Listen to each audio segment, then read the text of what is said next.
His Excellency Jacob Zuma, President of the Republic of South Africa. The last time a South African head of state visited the White House was when President Jacob Zuma attended a dinner for African leaders hosted by former President Barack Obama in 2014. Fast forward 8 years, as both countries now seek to reinvigorate the partnership after several contacts between the two incumbents to date.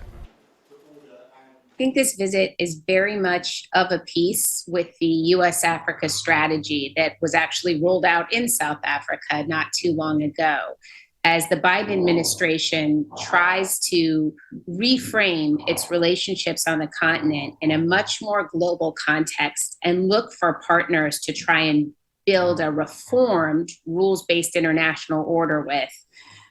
South Africa emerges as, one of the most important leaders on the continent.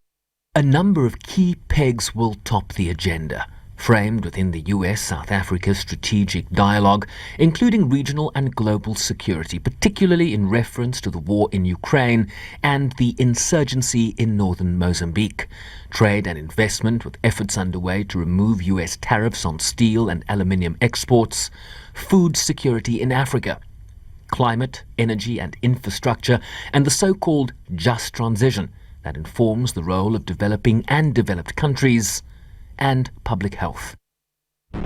While the Russian invasion and subsequent war against Ukraine is likely to feature prominently. I actually don't think that from a U.S. perspective, anyone really wants to lead with this issue and this difference.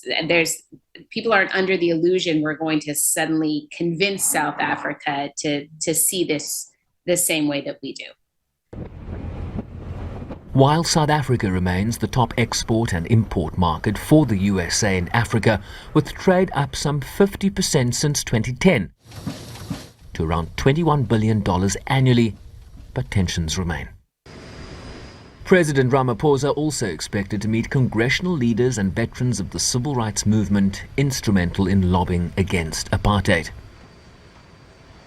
South Africa describes its relationship with the United States as cordial, code for we don't always agree on everything. Think Palestine, Cuba, the situation in Ukraine. But with the recognition that there is room to grow the relationship, particularly on the economic front, as South Africa seeks to reinvigorate its growth trajectory and deal with issues of staggeringly high unemployment, its transition away from fossil fuel dependence, and to build back better